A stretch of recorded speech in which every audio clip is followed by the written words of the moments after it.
J'espère que ma voix va pas me lâcher. J'avais comme plus de voix il y a 2 jours. Puis là, elle est revenue un peu, mais elle n'a pas l'air tout à fait contente encore. Donc, psaume 34, puis c'est ça, les chants ont quand même vraiment bien concordé, là, selon la direction du Saint-Esprit par rapport au message, parce qu'aujourd'hui, on va parler de crier à Dieu. Il y avait un chant qui était littéralement le cri de mon âme, que Estelle a demandé tout à l'heure. Donc, dans le psaume 34, on va lire ensemble cet après-midi les versets 16 à 18 et on va prier. Donc, psaume 34, versets 16 à 18, c'est un psaume de David. « Les yeux de l'Éternel sont sur les justes et ses oreilles sont attentives à leurs cris. L'Éternel tourne sa face contre les méchants pour retrancher de la terre leurs souvenirs. Quand les justes crient, l'Éternel entend et il les délivre de toute leur détresse. » On va prier. Père Céleste, on te remercie de pouvoir être réunis ensemble dans ta maison, Seigneur. Puis on ne veut pas prendre ça pour acquis. On te loue, Seigneur Dieu, pour ton Église que tu bâtis, pour le fait que tu nous permettes d'être ici à tes pieds, Seigneur, cet après-midi. Merci pour ton Saint-Esprit. C'est pas juste des raisonnements humains qu'on a ensemble l'après-midi dans une bâtisse, mais Seigneur, c'est le Saint-Esprit, ton Esprit, Seigneur Dieu, qui est au milieu de nous, qui nous enseigne. Donc, je te prie, Seigneur, que tu puisses diriger mes paroles, que tu guides et illumines nos cœurs dans ta parole cet après-midi, pour qu'on puisse tirer les enseignements que tu veux, Seigneur, mais surtout pour que tu puisses nous révéler Jésus-Christ, toujours plus. Qu'on puisse avoir ce regard frais sur toi, Seigneur, qu'on ne s'habitue jamais à Jésus, que ça ne devienne pas commun, mais Seigneur, qu'on puisse garder cette vue-là sur comment c'est précieux de t'avoir parmi nous et d'être ensemble. Puis, merci Seigneur pour ce privilège-là que tu nous donnes. Au nom de Jésus. Amen.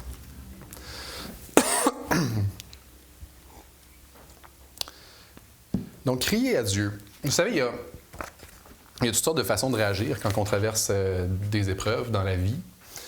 Il y a toutes sortes de patterns, de tendances que les gens peuvent avoir. Puis, il y en a qui vont avoir tendance à se renfermer, à garder les choses pour eux, comme des huîtres. Il y en a d'autres qui peuvent essayer de se distraire, avoir toutes sortes de divertissements ou d'échappatoires pour oublier les choses qui se passent, puis se changer les idées.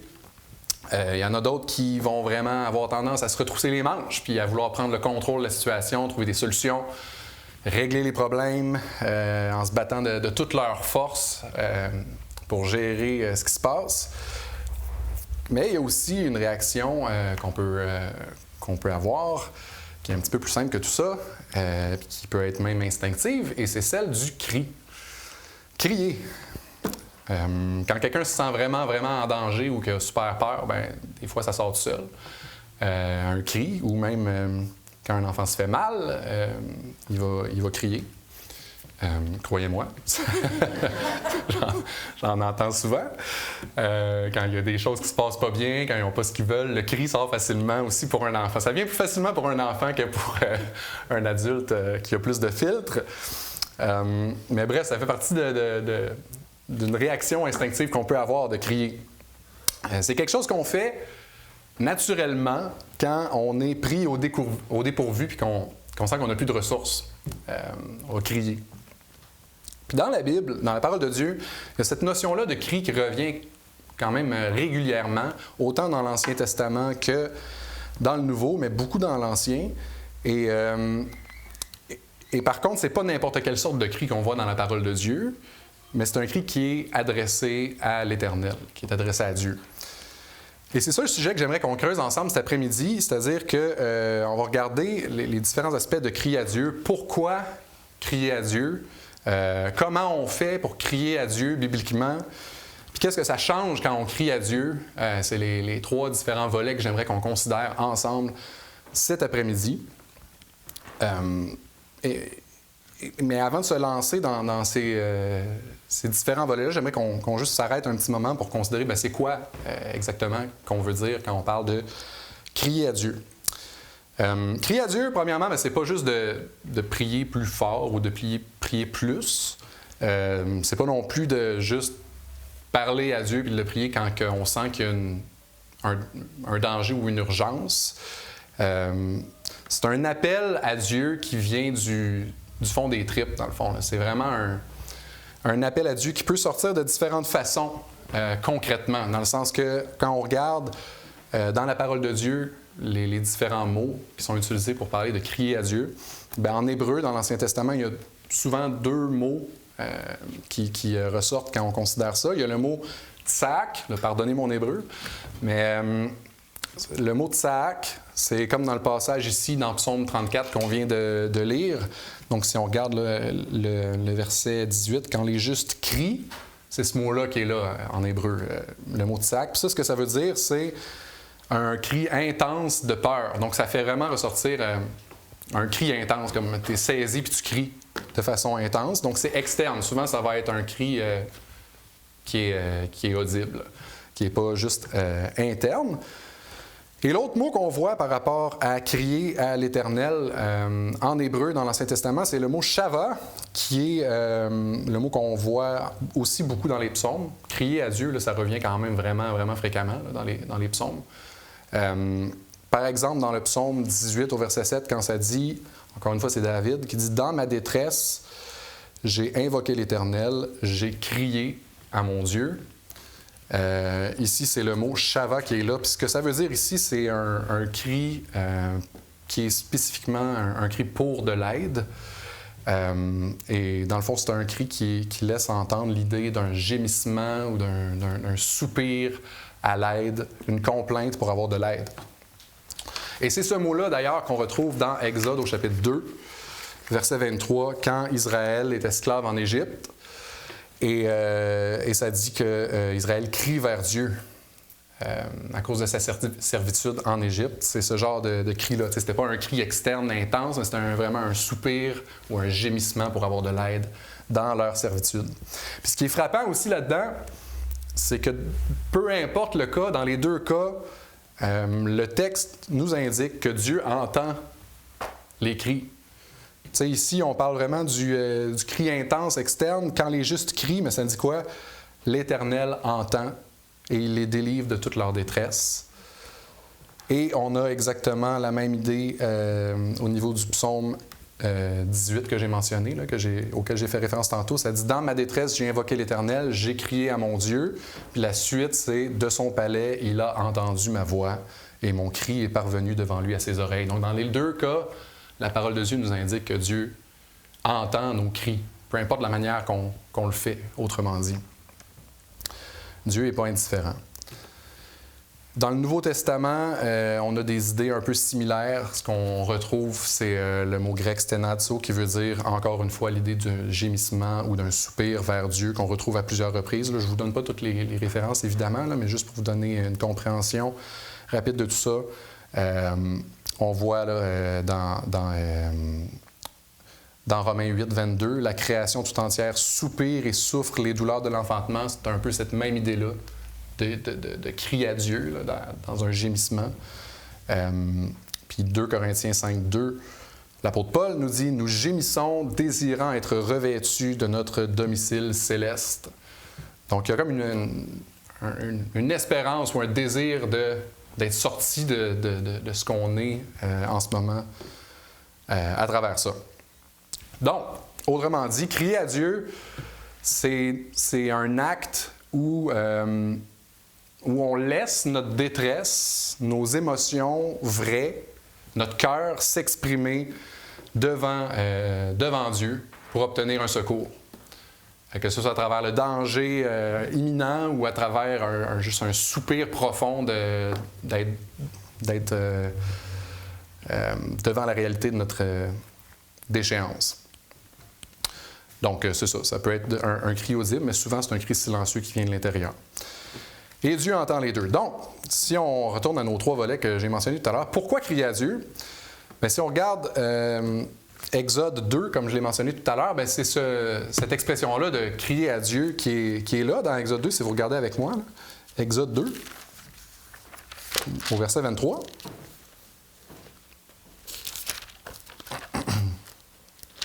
Exode 2, 23.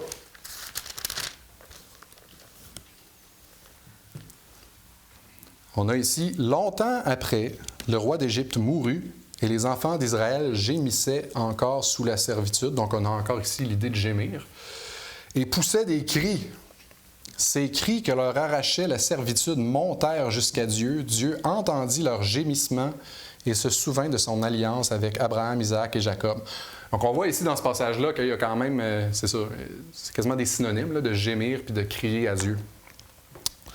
Dieu regardait les enfants d'Israël et il en eut compassion. Donc, quand on regarde ce passage-là, on voit le peuple était sous la servitude. La première raison pourquoi on crierait à Dieu, c'est quand on se rend compte de notre état de servitude, comme on le voit ici, notre état brisé, de notre détresse existentielle profonde, notre incapacité devant le péché et devant la mort. On a cette même idée-là à plusieurs reprises. Ça, c'est l'exemple le plus probant dans Exode, parce qu'on sait très bien là, que l'Égypte est un type du monde dans lequel on vit. Et évidemment, l'Éternel qui les délivre, c'est une image du salut en Jésus qui nous sort de l'Égypte, qui nous sort du monde pour être sauvés. Mais, par exemple, dans Juge, au chapitre 3, verset 9, ça nous dit quelque chose de similaire où on a « Les enfants d'Israël crièrent à l'Éternel, et l'Éternel leur suscita un libérateur qui les délivra. » Donc, dans les Juges, c'est un thème qui revient aussi à plusieurs reprises, cette notion-là du peuple de Dieu qui crie à l'Éternel, puis Dieu qui envoie un libérateur.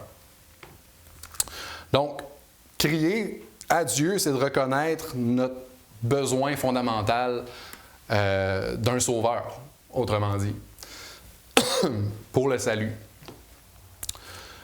Donc, dans Romains 8, que j'ai déjà mentionné un peu tout à l'heure, ça dit « Or, nous savons que jusqu'à ce jour, la création tout entière soupire et souffre les douleurs de l'enfantement.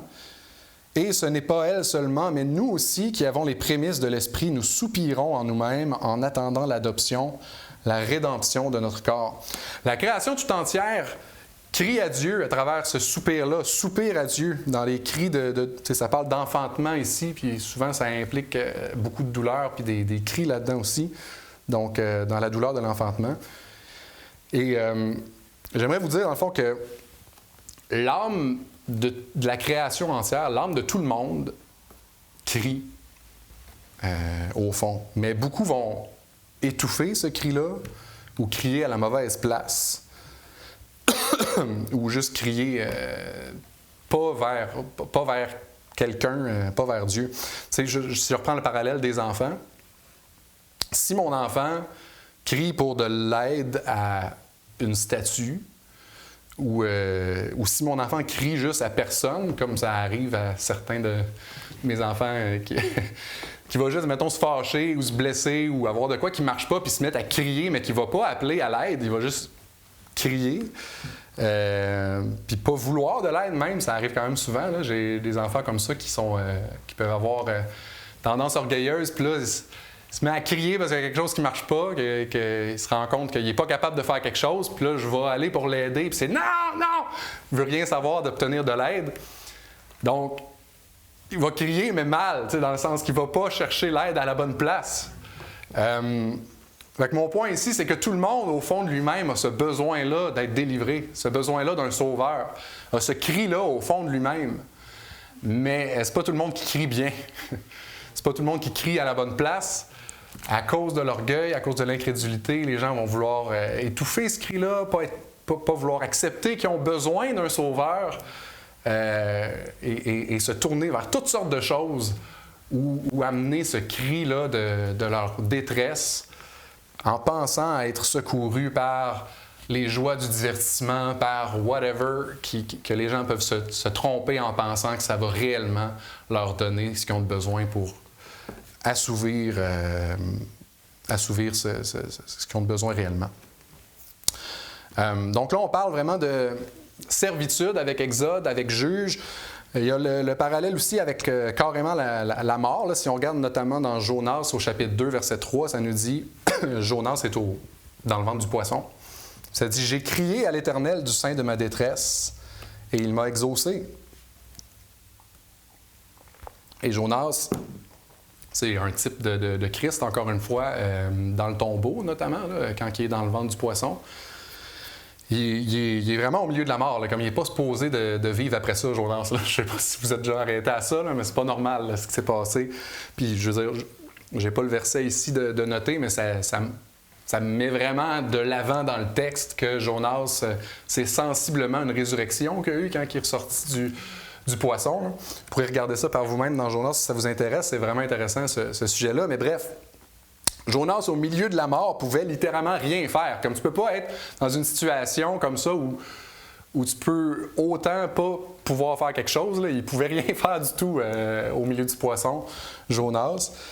Et donc, il a crié à l'Éternel au sein de sa détresse et Dieu l'a exaucé. C'était la seule chose de bonne qu'il pouvait faire là-dedans.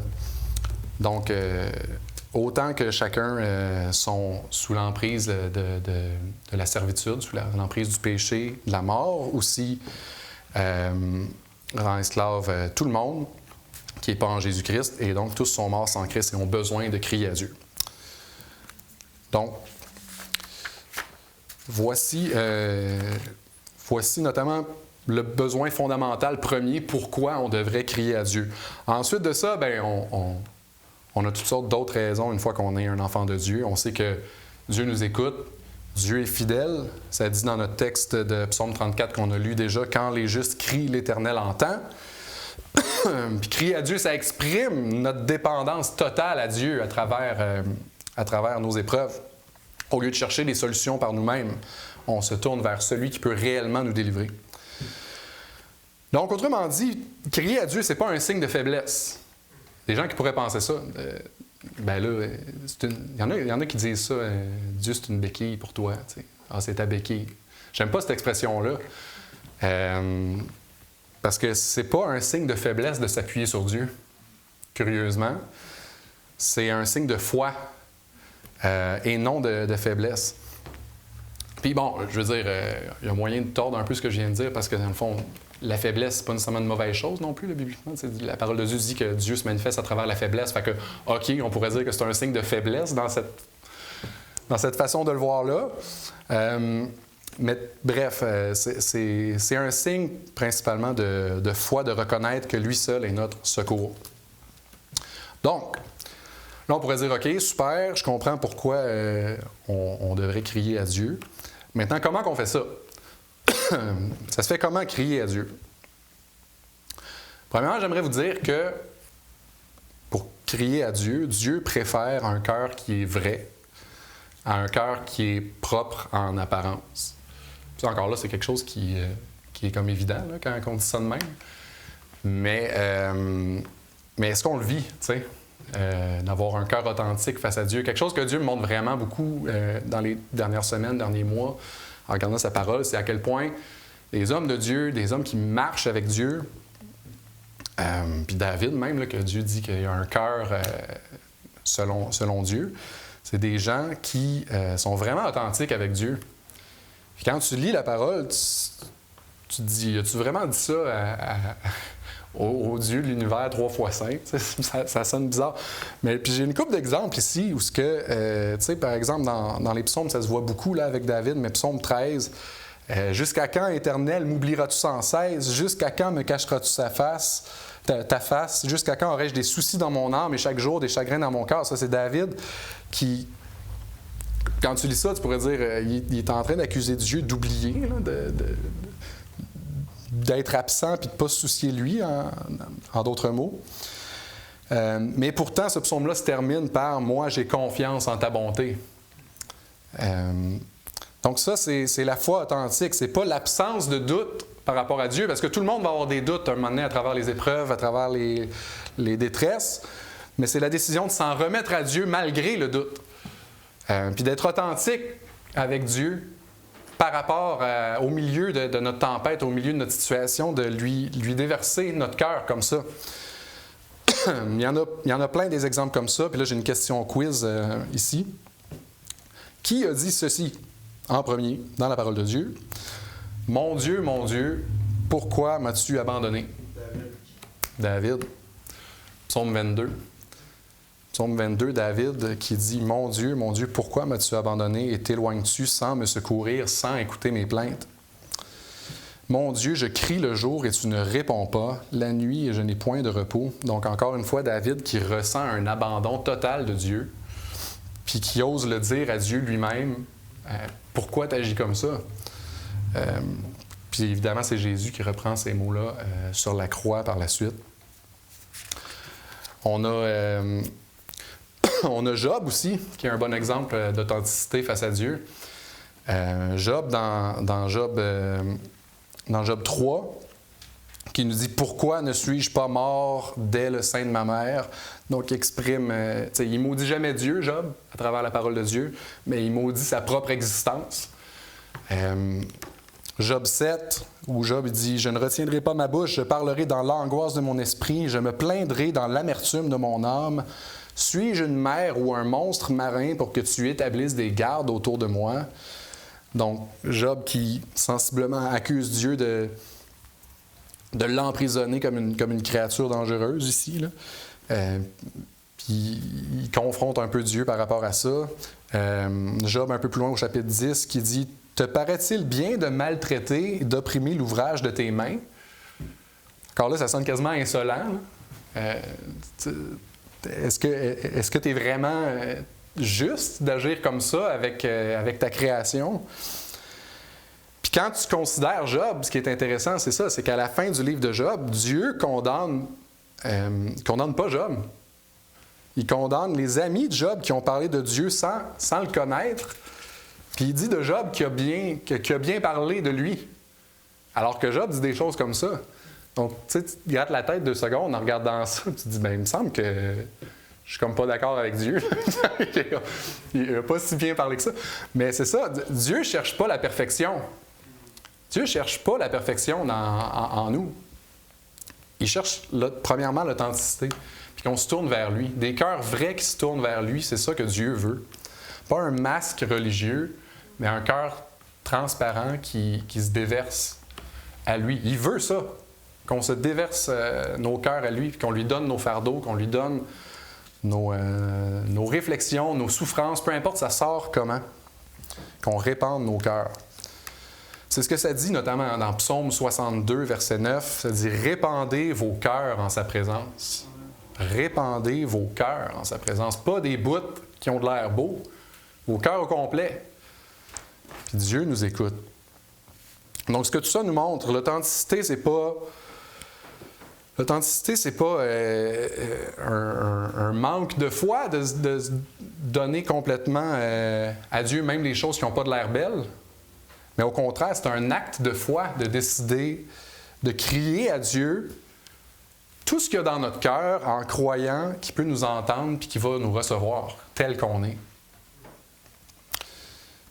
Et c'est ça, Dieu préfère un cœur qui saigne, mais qui est en relation avec lui, qu'un cœur qui est poli, mais qui est fermé, puis qui ne se tourne pas complètement vers lui.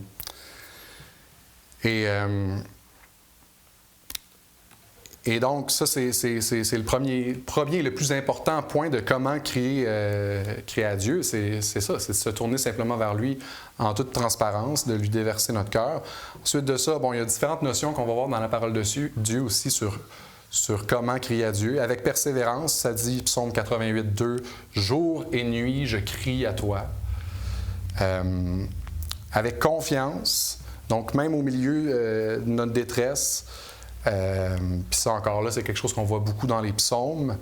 Les psaumes contiennent presque toujours un acte de foi. Tu sais, c'est un pattern qui revient beaucoup, ça, dans les psaumes, surtout David, là, qui dit « Je crie à l'Éternel » ou « J'ai crié à l'Éternel au milieu de ma détresse » et tout ça. Puis tu vois qu'il déverse son cœur à Dieu, comme on l'a vu, mais il finit souvent avec « Mais moi, j'ai ma confiance en Dieu, puis je sais qu'il va me délivrer, etc., etc. » Donc, c'est un cri comme ça avec confiance, qu'on sait que Dieu est fidèle, nous entend et va agir selon ses promesses qu'il nous fait dans sa parole. Et finalement, comment crier à Dieu? Puis en fait, c'est vraiment ce point-là qui est le plus important. On crie à Dieu par Jésus-Christ. Et oui, David déverse son cœur, mais au fond, et moi le premier, mais tout le monde, on est comme ça. Nos cris à Dieu sont souvent désordonnés, marqués par le doute, par l'angoisse, par le péché. On est imparfait, comme je l'ai mentionné déjà. Et pourtant, Dieu les accepte, nous entend puis agit. Mais pourquoi est-ce qu'il fait ça? Qu'est-ce qui fait en sorte que Dieu peut nous recevoir comme ça dans toute notre imperfection? Mais c'est parce que Jésus-Christ a crié à notre place, premièrement. Puis Jésus, on voit dans Hébreux chapitre 5 au verset 7, c'est lui qui, dans les jours de sa chair, a présenté avec de grands cris et avec larmes des prières et des supplications à celui qui pouvait le sauver de la mort. Et il a été exaucé à cause de sa piété. Donc, le cri de Jésus sur la croix du Calvaire, c'était un cri qui était authentique, mais qui était aussi parfait. C'était un cri parfait vers Dieu. Et ce cri-là est devenu le véhicule de nos cris imparfaits à Dieu. Autrement dit, tout le monde, comme je l'ai mentionné, a ce cri au fond de lui-même qui doit aller à Dieu. Puis quand on se tourne vers Dieu puis qu'on crie à Dieu, ben nos cris imparfaits résonnent à travers le cri de Jésus à Dieu. Parce que Christ a crié pour nous. Et donc, quand, dans le passage d'introduction, on a au psaume 34, verset 18, « Quand les justes crient, l'Éternel entend et il les délivre de toute leur détresse. » Et que Romain répond, dans Romains 3, 10, « Mais tu n'as pas d'espoir, puis Dieu ne t'entendra pas parce qu'il n'y a point de juste, pas même un seul. » Ben Jésus, lui, vient prendre ton cri, puis alors qu'il n'aurait jamais dû avoir à crier ça, étant parfait et saint et sans péché, lui sur la croix a crié « Mon Dieu, pourquoi m'as-tu abandonné? » Et il faut vraiment s'arrêter. Moi, je veux dire, on ne pourra jamais pleinement comprendre là, ce cri-là de Jésus sur la croix. Là. Mais c'est vraiment incroyable de s'arrêter et de mijoter là-dessus 2 secondes. Là. De voir le Fils de Dieu qui a vécu une vie pour servir de sa naissance jusqu'à la croix, puis qui a toujours été parfait, sans péché, d'arriver à un point où Dieu le rejette. Dieu met notre péché sur lui, puis l'écrase, puis l'abandonne comme ça sur la croix. Il a perdu cette communion-là avec le Père, lui qui avait toujours été en parfaite communion du début à la fin. Il dit tout le temps, c'est pas moi, c'est le Père qui est en moi, puis il accomplit la volonté du Père du début jusqu'à la fin de sa vie, puis sur la croix, il perd cette communion-là avec le Père. Puis il fait ce cri-là que c'est nous qui avons au plus profond de nous-mêmes. Ce cri-là de désespoir de ne pas être en communion avec le Père. Puis nous, on ne le sent pas au même niveau que Jésus parce qu'on est trop souvent... On est né dans le péché puis on n'est pas saint comme lui. Mais que Jésus ait crié ça sur la croix, c'est vraiment intense quand tu t'arrêtes pour considérer ça.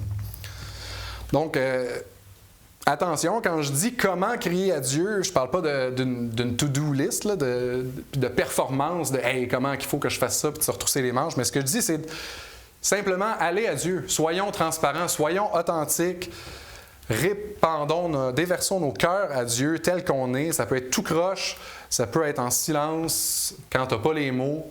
Mais Jésus, c'est le grand consolateur. Jésus, c'est l'intercesseur. Puis il a crié pour nous d'un cri parfait, puis il continue à le faire encore aujourd'hui, assis à la droite du Père. Donc nos prières ne passent pas parce qu'elles sont belles ou intenses, mais nos cris parviennent à Dieu parce qu'ils sont portés par le Fils même devant le Père. Et finalement, ça fait quoi? Ça fait quoi crier à Dieu? Qu'est-ce que ça implique comme conséquence? Mais ça implique que Dieu va recevoir notre cri, va l'écouter et va répondre. Alors, on a déjà lu plusieurs passages qui donnaient cette idée-là. Psaume 18, verset 7, « J'ai crié et mon cri est parvenu devant lui. » Ça dit même dans Psaume 56 au verset 9, « Tu as compté mes soupirs. » Tu as compté mes soupirs. Dieu entend chaque cri, chaque gémissement, chaque soupir qu'on a. Et il les compte et il les connaît. Et il les entend. Et il a compassion. On le voit beaucoup à travers le Fils. Le Père se révèle à travers le Fils, puis Jésus, à plusieurs reprises, on voit qu'il a compassion des foules, puis que ça vient vraiment le chercher dans les tripes, ce que les gens vivent. C'est pas un Dieu qui est distant qu'on a, c'est un Dieu qui est venu sur terre, puis qui a compassion de nos situations, de nos détresses. Puis quand il nous regarde dans notre souffrance, ça vient le chercher jusque dans les tripes, comme Jésus, qui a même pleuré face à toute la souffrance. Donc, on a un Dieu comme ça, qui nous comprend, qui nous aime, puis qui a compassion de nous. Quand on crie à lui, il nous entend, puis il reçoit ça dans son cœur de Père. Puis ensuite de ça, bien, Dieu agit. Dieu a agi dans Exode 2, quand ça dit que Dieu a entendu les cris d'Israël, il les a libérés. Psaume 145, 19 dit « L'Éternel accomplit les désirs de ceux qui le craignent, il entend leurs cris et il les sauve. » Donc, il y a 1 million d'exemples comme ça dans la parole de Dieu où Dieu entend nos cris et Dieu répond, Dieu agit. Mais Dieu répond en donnant souvent plus que ce qu'on demande. Et ça, j'aimerais qu'on regarde un exemple de ça, qui est peut-être un peu tiré du champ gauche, mais j'aime bien l'exemple de 1 Roi, chapitre 19. 1 Roi 19.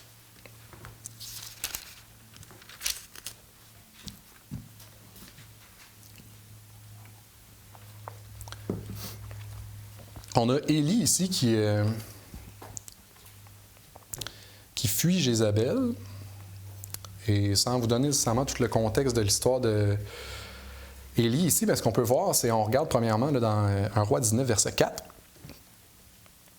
Pour lui, et ça c'est Élie, il alla dans le désert où, après une journée de marche, il s'assit sous un genêt et demanda la mort en disant « C'est assez, maintenant, Éternel, prends mon âme, car je ne suis pas meilleur que mes pères. » On n'a pas dans le texte ici la notion de cri ou de gémissement, mais je pense qu'on va être d'accord que c'est pas mal l'idée ici d'Élie qui est en train de crier à l'Éternel en lui demandant littéralement de mourir, au verset 4.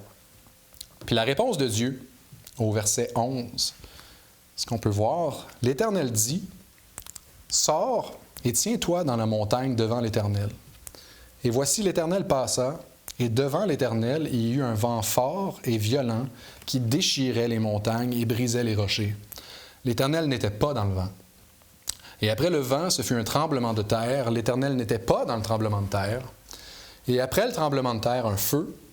L'Éternel n'était pas dans le feu. Et après le feu, un murmure doux et léger. Et l'Éternel était dans ce murmure-là. Ce que ça nous montre ici, c'est que quand on crie, Dieu ne répond pas nécessairement selon exactement ce que c'est là. Élie demandait littéralement de mourir. Dieu ne l'a pas tué. Dieu ne lui a pas enlevé la vie. Puis l'Éternel lui a montré, regarde Élie, je ne suis pas dans les trucs nécessairement impressionnants. Je ne vais pas te répondre avec des trucs impressionnants pour te délivrer de toute cette situation-là. Parce qu'on voit à travers le murmure de Dieu, c'est le volet relationnel de Dieu. Le volet où Christ lui-même est présent. Bon, sans ici qu'il sache exactement que c'est Jésus, mais l'idée ici, c'est que Dieu ne répond pas à notre besoin immédiat selon nécessairement ce qu'on demande exactement, mais il nous donne Christ lui-même à travers nos cris comme réponse définitive. Parce que notre plus grand besoin, c'est toujours Jésus. Mon enfant peut bien crier après moi pour avoir une brique parce qu'il a faim. Puis si j'entends son besoin, puis qu'il me crie à l'aide, puis qu'il me dit « je veux manger une brique », bien, en tant que bon père, je ne vais pas lui donner une brique. Je vais lui donner quelque chose à manger qui va le rassasier. Je vais lui donner du pain. Puis c'est ce que Dieu fait ici. Quand on crie à Dieu, Dieu va nous donner ce qu'on a de besoin. Pas nécessairement ce qu'on demande spécifiquement, mais Dieu en tant que Père bienveillant, fidèle, qui nous aime, puis qui a compassion, comme je l'ai dit tantôt, va nous donner exactement ce qu'on a de besoin. Puis ce qu'on a de besoin, c'est Jésus-Christ. Puis d'apprendre à connaître, puis à expérimenter Jésus-Christ, puis de lui laisser de plus en plus toute la place, puis de dépendre de lui. Donc, il va nous donner ce qu'on a de besoin pour s'approcher de ça quand on crie à lui. Romains 10, 13 nous dit « Quiconque invoquera le nom du Seigneur sera sauvé ». Et donc, la vie éternelle, c'est la réponse au cri perpétuel de notre âme, comme je l'ai dit tantôt, mais c'est aussi ça, c'est Jésus et la vie. Quand on crie à Dieu, Dieu va nous amener à marcher dans la vie éternelle. C'est une autre façon de l'amener. C'est ça la réponse au cri humain. Puis ensuite de ça, quand on crie à Dieu, ce que ça va faire, c'est que Dieu va changer notre cœur. Puis notre cri de détresse va pouvoir éventuellement devenir un cri de louange. Dans Psaume 30, 12, ça dit « Tu as changé mon deuil en allégresse ». Et il y a plein d'exemples comme ça dans Psaume 13, comme je l'ai cité tout à l'heure, Psaume 13, où il commence en disant « Jusqu'à quand m'oublieras-tu sans cesse? » Bien, ça finit avec « Je chanterai à l'Éternel, car il m'a fait du bien. » Donc, quand tu cries à Dieu, tu n'es jamais ignoré. Dieu t'entend. Et même si la réponse ne vient pas comme on l'imagine, bien, Dieu agit toujours pour sa gloire, selon notre vrai besoin le plus profond. Puis Dieu n'est pas intéressé à changer, premièrement, nos circonstances. C'est pas ça que Dieu est intéressé à faire. Mais il est intéressé, premièrement, à changer nous. À nous changer, pas en améliorant notre chair, parce que maquiller un cadavre, ça ne fait rien, mais en nous faisant expérimenter le Seigneur Jésus. Apprendre à dépendre de lui de plus en plus. C'est ça, la sanctification. C'est pas d'améliorer qui on est, mais c'est d'apprendre à laisser de plus en plus de place à Christ en nous. Donc, pour finir, pourquoi on crie à Dieu? Parce qu'on était dans la servitude, qu'on vit de la détresse, des épreuves, du péché à chaque jour dans notre chair, dans le monde, mais que Dieu est plus grand que tout ça, puis Dieu est notre plus grand besoin. Comment on crie à Dieu? On déverse notre cœur par Jésus devant Dieu de façon authentique. Ça fait quoi crier à Dieu? Dieu nous entend parce que Jésus a crié à Dieu à notre place. Dieu agit, Dieu nous change, Dieu nous donne de plus en plus Jésus. Et il ne faut jamais oublier que un cri, des fois, ça peut sonner péjoratif. Puis oui, c'est souvent dans des situations troublantes qu'on va crier, où on a mal, où on vit des détresses. Mais ultimement, le cri du chrétien, c'est pas un cri de désespoir. C'est pas un cri de malédiction ou un cri de malheur. C'est un cri qui est rempli d'espérance. Parce qu'il résonne avec celui de Jésus, qui est accueilli par le Père. Donc, le fond de mon message, c'est pas crier plus à Dieu, mais plutôt découvrez que votre cri profond, votre cri le plus profond, a déjà trouvé sa réponse par Jésus-Christ sur la croix, en Jésus-Christ, et qu'on peut juste laisser notre cœur crier à Dieu par Christ pour apprendre encore plus à vivre Jésus dans nos vies. Parce que c'est comme ça qu'on expérimente la fidélité de Dieu, en lui faisant confiance puis en se donnant à Dieu. Puis Dieu se glorifie comme ça dans nos vies. Amen. On va prier. Ah, Seigneur Dieu, on veut te louer parce qu'on peut venir librement à toi. Puis oui, Seigneur, c'est incroyable de s'arrêter puis de considérer le fait que on est poussière, on vient de la poussière, Seigneur, puis on va retourner à la poussière, mais Seigneur, par Jésus-Christ, on a la vie éternelle. Par Jésus-Christ, on peut approcher ton trône de grâce, puis pas être consumé. Par Jésus-Christ, on peut te parler, puis tu nous entends. Tu nous réponds, Seigneur. Merci. Merci que tu as crié pour nous sur la croix. Puis que maintenant, on peut se faire entendre. On te loue, Seigneur Dieu. pour le fait que oui, tu es 3 fois saint et que tu t'es abaissé pour nous sauver. Au nom de Jésus. Amen.